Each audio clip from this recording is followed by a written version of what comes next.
tribulations, my heart, my balls, my somebody stop, somebody come and get me. Little did I know that the Lord was riding with me. The law, the light, my heart, the fight, the wrong, the right is gone. Welcome back, ladies and gentlemen, to another JVS movie review from the Tribeca Film Festival. Now, this film here, it's directed by someone who did a film called The Killing of Two Lovers, and it actually stars the same guy too, that I absolutely loved when I saw it.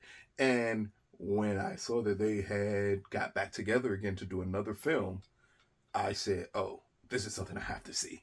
So this one is called The Integrity of Joseph Chambers, and it's directed by Robert Machoian. I think I'm saying your name right, I'm sorry. Robert Machoian, starring Colin Crawford as Joe and Miss Jordana Brewster as Tess, even though she's barely in the film because it really is a one-man type of show, type of film. But here's the quick synopsis. A family man hoping to prove his survivalistic capabilities and manliness to his family decides to irresponsibly head off into the woods and go deep deer hunting by himself. First, let's say this.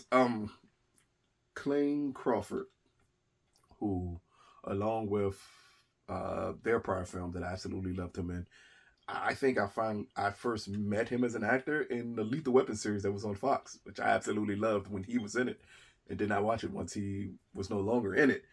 But he gives here one of the most intense, funny, one-man performances you're going to get on film. It is amazing what he does here. Granted, not at the level of their prior film, and that's going to be a running theme here, at least partially of this review, is that as entertaining at times this film is, it's not necessarily nearly as good as The Killing of Two Lovers, which was their prior film here. But what Robert manages to do here with sound, what he managed to do here with cinematography, of putting Colin Crawford in this deer hunter type feel, if it was only one person in Deer Hunter, works wonders for this film. So we're introduced to Crawford's character at the beginning of the film and his wife, and all we know is that he's going hunting. From the looks of it, though, for we can see, he's never done this a day before in his life, and he needs to. He has this need to feel more manly, feel like he's providing for his family in a different way than he is, which is weird because here he's clearly earning a living and providing for his family, but he feels the need to be macho. And from the moment we meet him, we can clearly tell that his wife doesn't want him to go. She is terrified of what can happen to him just because he's never done this before, a day in his life. He's not that type of guy. And I love the way that's portrayed at the beginning of it, as just their simple conversations. You can tell, one, that she's worried, two, that he's a little bit worried, but that he feels the need to prove something to her. And we still don't know what it is that he needs to prove to her.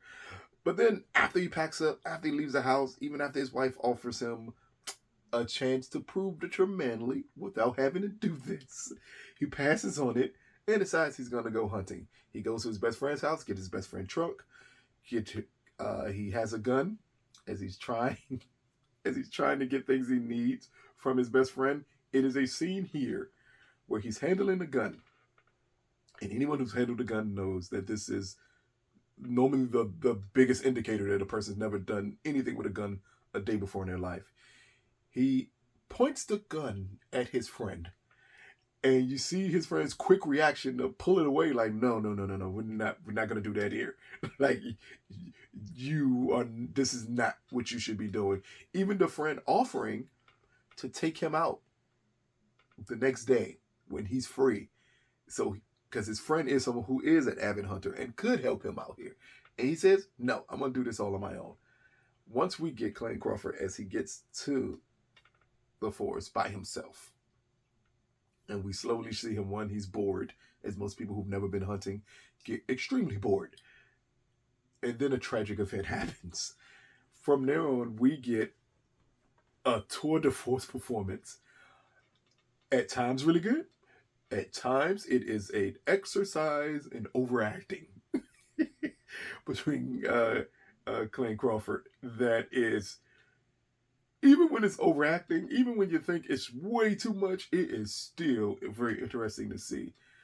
He does something that leads to tragic circumstances happening. And we get a scene of him breaking down.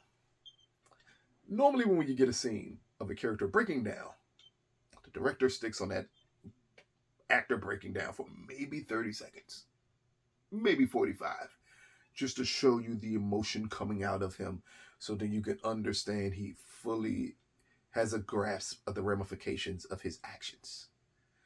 Here, it feels like Robert stuck with him for 5 to 10 minutes of hyperventilating, breaking down it is such an extremely long, drawn out scene that I was just I was more amazed, one, that a director would shoot that scene that long, and that Colin Crawford could break down that long. it's it's an exercise in overacting, but it's also an exercise in that once you give an actor free reign,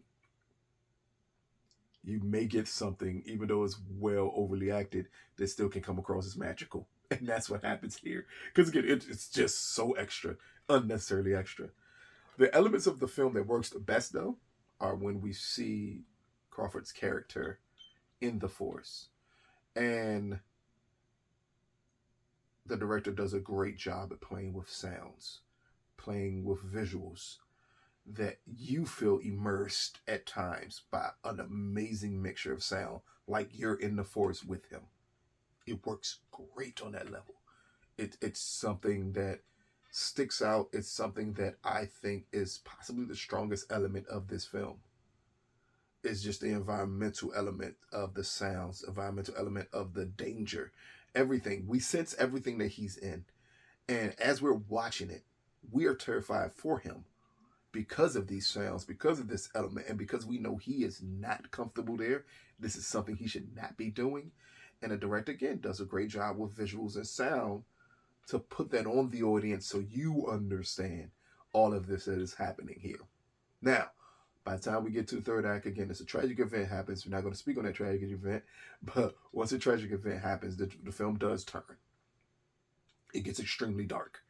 It gets to a place where now we have to see this guy who is not accustomed to doing anything manly have to take actions to protect himself that we understand as an audience is going to have ramifications that he's not going to be prepared to deal with. And again, just with the way it's shot, with the mixing and all of that other stuff, Robert does a great job of putting us where he is.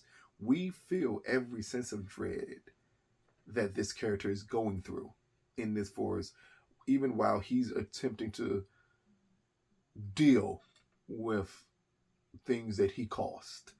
And again, it works great in those elements. Granted, not as clean as you would want it to be.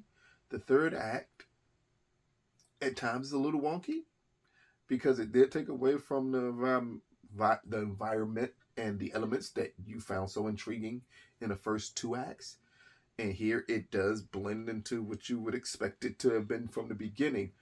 But that doesn't mean it's a bad film. It just means it's not executed as well. At times it goes on too long.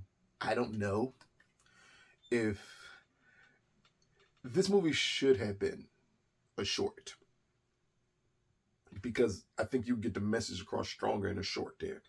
But even as a full length film, it's still about 30 minutes too long. And I think that at times can take you out of it because it feels like it goes on forever and ever and ever and ever. And we kind of already know what's going to be the impact of his actions. So you kind of wonder what was the need for it to go on that long. But if you're looking for something of a brilliant director, setting up amazing shots, amazing sound, amazing elements. If you're looking for an actor who's going to give you a tour de force performance, granted, it is so much overacting in his performance. It is ridiculous how much overacting is in his performance. But it's still something interesting to see. Then this movie may work for you. Other people will be completely pulled out of the pacing. you'll be pulled out that, again, it feels like it's about 30 minutes too long. Actually, again, if I go back to saying this would be it would have been a nice 15-minute short film. Instead, you get about an hour and 40 plus minutes here of a film. If I tell you it's enough story for a 15-minute short, that tells you that expanding it that long, you're just going to have to deal with other elements of the film. Granted, not all of it's bad. Majority of it works. But when it goes off the rails, when it gets bad, it can become too much for most people to sit through and watch. And that is the only downside of it, is that at times it's just too long to be enjoyable. But certain elements of this film are so great that I think most people will be managed to stick it out and watch the whole film. So, the integrity of Jordan Chambers from the Toronto Film Festival. I am not 100% sure if this film has distribution yet. It possibly will get it because, again, Colin Crawford is amazing in this film. And if that reason alone, people need to watch this movie to see his version of Castaway. If all of Castaway was overacted. That's the best way to put it.